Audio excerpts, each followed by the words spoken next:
Le journal Christophe Lamar. Bonjour Christophe. Bonjour Dimitri, bonjour à tous. Bien, mais peut beaucoup mieux faire. Depuis l'adoption de la loi sur la parité homme-femme il y a 10 ans, des progrès ont été faits, mais ils sont encore trop timides au sommet des entreprises. C'est le sens de la proposition de loi que le Sénat examine aujourd'hui. Des femmes, il y en a dans les conseils d'administration, mais trop peu dans les comités exécutifs. C'est pourtant là que se trouve le pouvoir. C'est là que se prennent les décisions. La future loi veut donc y remédier. Explication Virginie Riva. Avec désormais 45% de femmes dans les conseils d'administration, la France fait partie des premiers pays dans le monde à avoir féminisé ses grandes entreprises cotées.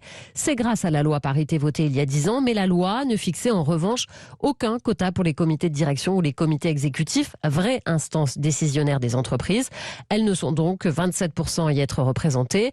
La loi Rixain-Castaner propose comme objectif 30% d'ici 2027 et 40% d'ici 2030 pour toutes les entreprises de plus de 1000 salariés, sous peine de sanctions financières. Elisabeth Moreno, ministre en charge de l'égalité homme-femme. Je n'ai pas peur de dire que cette loi va être historique. Nous espérons qu'avec cette loi de Marie-Pierre Rixain et Christophe Castaner, bien nous arrivions au niveau des comités de direction et des COMEX, parce que c'est là que les décisions se prennent et que ces décisions concernent à la fois les femmes et les hommes de notre pays et qu'il est normal que les femmes aient la possibilité d'apporter leur voix. Une loi qui s'adresse plus généralement à toutes les femmes. Elle propose que la Banque publique BPI France investisse davantage dans les projets de femmes entrepreneurs ou garantissent des places réservées en crèche pour les familles monoparentales. Le gouvernement se veut confiant sur ses chances d'être adopté rapidement. Virginie Riva du service Société d'Europe 1. Le procès des assassins présumés de Mireille Knoll. Les deux co-accusés ont tenté d'amadouer la cour d'assises hier. Yacine Mioub et Alex Karim Bacchus continuent de s'accuser mutuellement du meurtre de l'octogénaire juive. Assis côte à côte dans le box, ils sont apparus comme étrangers l'un à l'autre, s'évitant soigneusement du regard. Les deux co-accusés partagent pourtant un point commun. Hier à l'audience, ils ont tous deux raconté une enfance difficile, faite de coups et d'humiliations. Gladys Lafitte. Tous deux ont eu une enfance chaotique. Tous deux ont connu la violence des autres et envers les autres. Yacine Mioub, 31 ans, a tenté de minimiser ce trait de sa personnalité, dirigé notamment contre ses sœurs. Des tabassages pas forts, a même détaillé sa mère à la barre, elle aussi accusée au procès. S'il est parfois violent, c'est qu'il en voulait à tout le monde, a-t-il dit, marqué par un viol avéré qu'il a subi à ses 12 ans à l'internat. Il développe alors de gros problèmes d'alcool. J'étais plus au bar qu'à la mosquée. J'ai dû boire plus de 1000 flasques et il n'y a pas eu tant de drame, a-t-il expliqué calmement en regardant la famille de la victime. Mais face à l'avalanche de questions du président, l'accusé a montré des signes de nervosité, utilisé un ton défensif, voire insolent. Alex Karim Bacchus, lui, est resté plus calme. Depuis ses 8 ans, il est ballotté de foyer en foyer, a connu de nombreuses hospitalisations en psychiatrie, les violences sexuelles aussi. Bref, un marginal, dira l'un de ses employeurs. La violence en lui, il la reconnaît, la regrette parfois. Tous deux risquent la réclusion criminelle à perpétuité. Gladys Lafitte. À droite toute, à 6 mois de la présidentielle, les Français sont de plus en plus ancrés dans le camp conservateur. C'est ce qui ressort de l'enquête de la Fondation pour l'innovation politique. 37% des électeurs interrogés disent se situer à droite de l'échiquier, soit 4 points de plus qu'en 2017. 20% affirment être à gauche contre 25% il y a 5 ans. Un sondé sur 4 refuse de se situer politiquement. Et les sondages justement, que valent-ils? La presse doit-elle en publier? Ce sera le thème du Zoom Info à 8h40. Le sondeur Jérôme Sainte-Marie sera avec nous, de même que Vincent Trémollet de Villers du Figaro, qui publie justement cette enquête Fondapol dont venait de nous parler Christophe. Direction Lille maintenant, où la ligne de partage est claire entre une maire qui dit oui à une salle de shoot et un ministre de l'Intérieur qui répond non. Oui, Martine Aubry ne décolère pas contre Gérald Darmanin. Le ministre de l'Intérieur vient de retoquer le projet de salle de shoot défendu par la maire socialiste. Motif, l'endroit déjà miné par le trafic de stupéfiants n'est pas le plus indiqué pour accueillir une salle réservée aux consommateurs de drogue. Reportage Lionel Gougelot.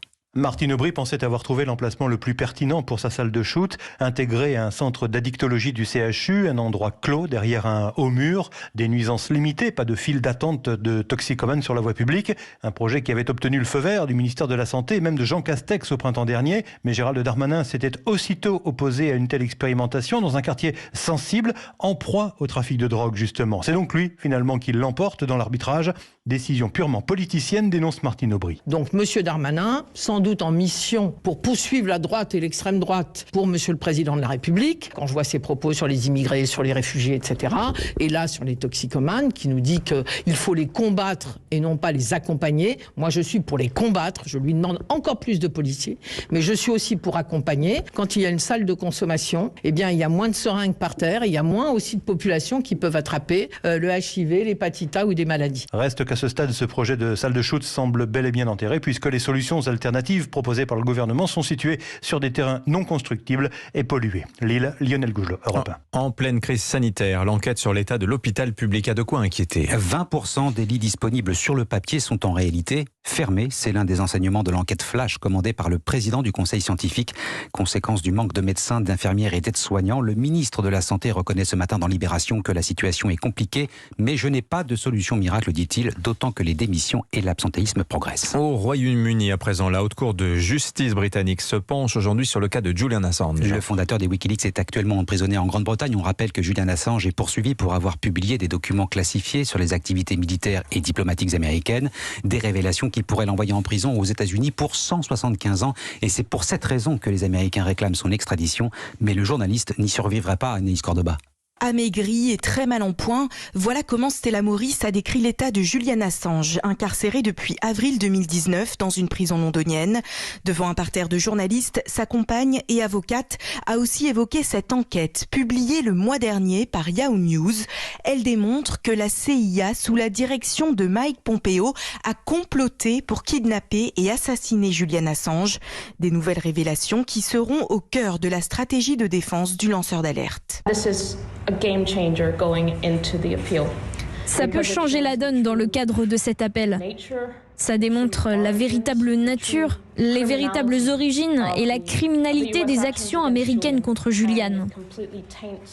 Et ça entache la supposée légalité de cet appel. Est-ce que le Royaume-Uni peut extrader quelqu'un vers le pays qui a tenté de l'assassiner ? C'est la question inévitable sur laquelle devra se pencher la Cour. Le verdict sera prononcé dans un délai de 4 à 6 semaines après l'audience. Londres, Anaïs Cordoba, Europe 1. En Italie, de violentes intempéries frappent actuellement la Sicile. La ville de Catane a été ensevelie sous des torrentos. Un homme de 53 ans est mort selon un premier bilan. Et puis aux États-Unis, la vaccination des enfants de 5 à 11 ans fait son chemin. Ils sont 28 millions outre-Atlantique. Un comité d'experts se prononce pour le oui. L'Agence américaine des médicaments aura le dernier mot, mais il est rare qu'elle ne suive pas l'avis du comité.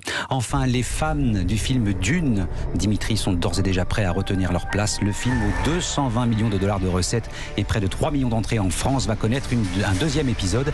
Il y aura une suite, c'est ce qu'annonce la société de production. Et vous savez comment elle va s'appeler cette suite ? Dune 2. Bah oui, bien sûr. Tout simplement. Bravo. Bon, il y a de quoi faire avec Dune. Il y a, de mémoire, 7 ou 8 tomes pour la version, ce qui a été écrit par Frank Herbert. Et son fils a repris la licence, entre guillemets, avec l'avant-Dune, l'après-Dune, etc. Il y a de quoi faire une trentaine de films allègrement. Merci Christophe Lamar. Vous revenez tout à l'heure 8h30 dans un instant.